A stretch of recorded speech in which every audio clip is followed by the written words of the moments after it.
So guys, welcome back. In this lesson, we're going to be looking at the A-shaped chords and the C-shaped chords and how to apply this fingerstyle technique to these 5-string chords. So grab a guitar and let's get started.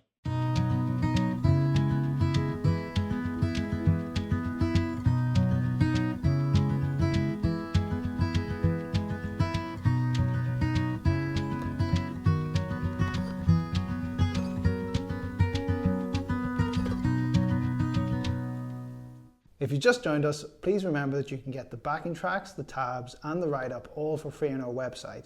The link is in the description below.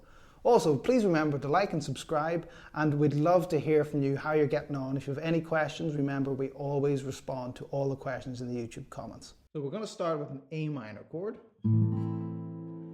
And the first obstacle is going to be, how do we apply a 4-digit method to 5 different strings?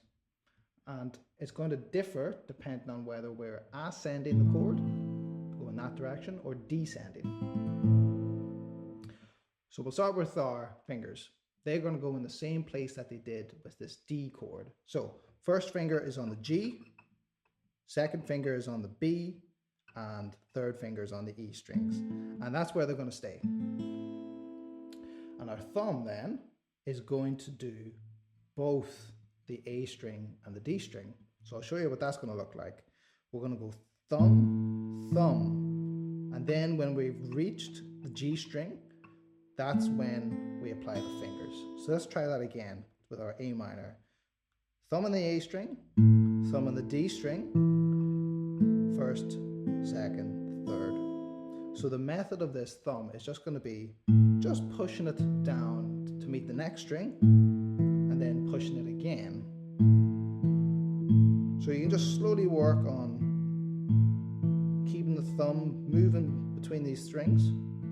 And again, the important part is not letting any mechanical aspects of playing impact on the rhythm. So move on to the next bit when you feel you can keep this going nice and rhythmically. And then you can try speed it up. And then to apply it to the whole chord, thumb, thumb, first, second, third.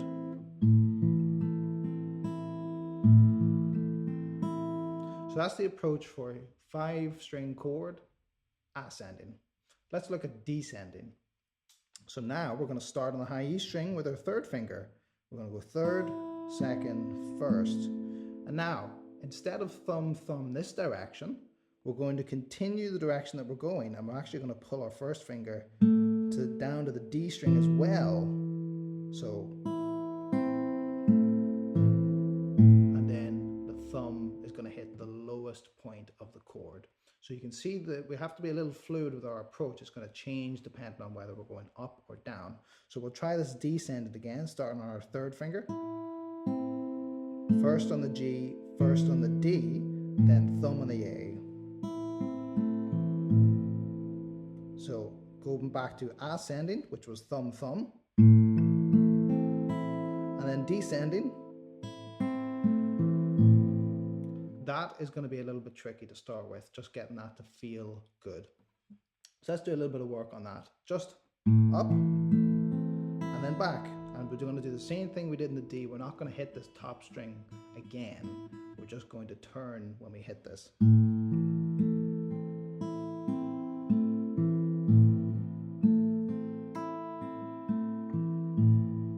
Just trying to get used to that fluid motion of knowing when it's going to be the first finger and knowing when it's going to be the thumb.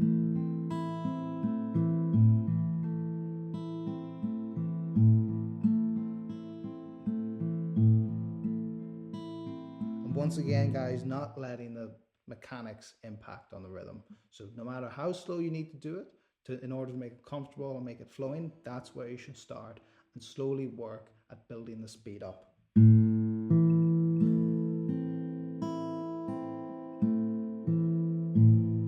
And keep this technique in mind, because it's going to be the same when we look at 6-string chords, just with an added string in there. So this was an A minor chord, and then the same idea with the D major and the D minor. The left hand is going to change, but the technique on the right hand is going to stay the exact same. So if we go to an A major, which I know can be quite a tricky chord when we're at this beginner stage,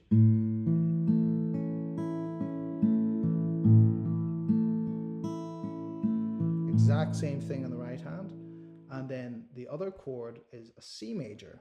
And the reason I've grouped these together is because both of these A chords and C chords have 5 strings in them. We're not going to play this low E string. So it's a good place to jump in with this idea of using the same finger or thumb depending on the motion. So in the C major, it sounds like this. And already you can kind of start to hear the genesis of songs that come out of this just by this very simple pattern. It kind of starts to sound something a little bit more elegant than just strumming, which is great, but we can't really achieve the same sort of sounds with strumming as we can with fingerstyle.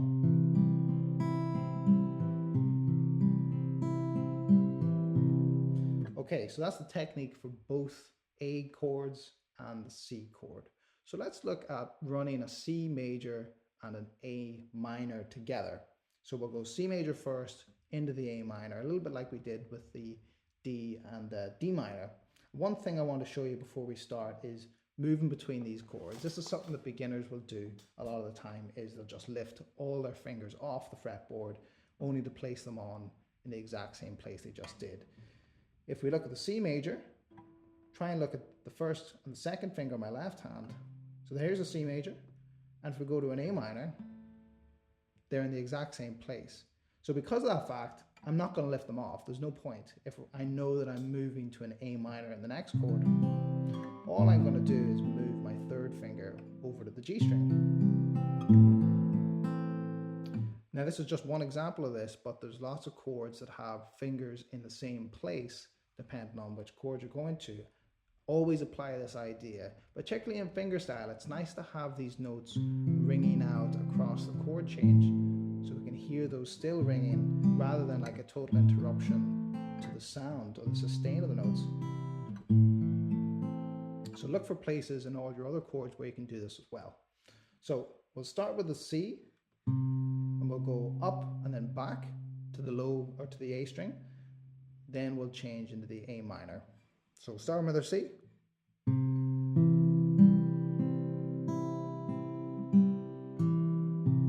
And now we'll change to the A minor chord and just bring in that third finger over.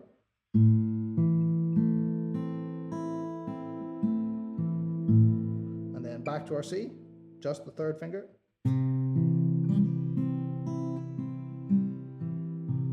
And to the A. And already, just with 2 chords in this fingerstyle technique, that could be so many songs. Already, it is already so many songs, but it could be so many more. It's just so nice sounding. Okay, so same thing as before. Let's end this lesson with an exercise with the drums. We're going to move in between these 2 chords. So we'll start same tempo as before with 70. And the way we'll do this is a little bit like before. This time, however, we are not going to hit that low string on the C again, or the A. So it's going to sound like this. You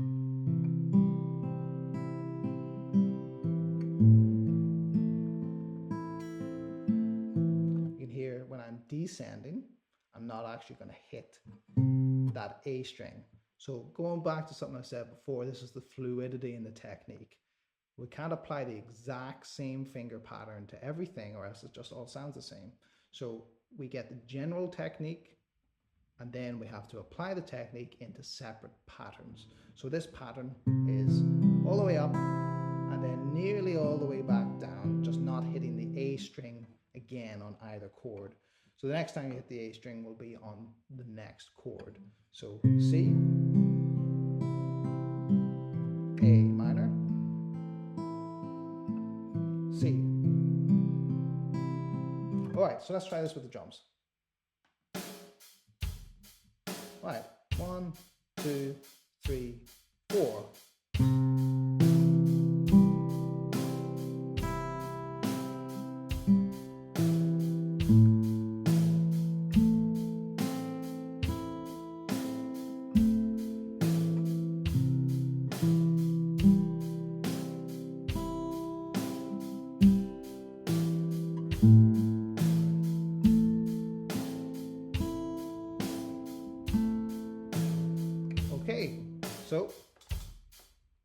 as much time as you need looping over that, playing with that.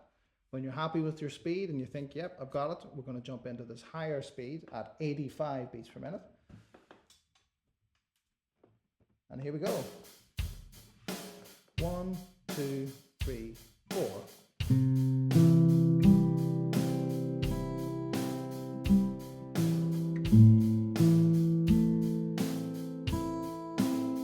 Trying to keep the fingers consistent.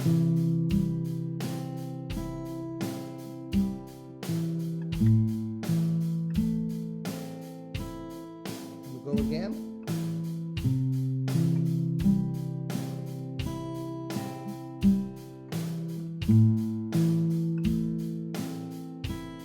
One more time on each.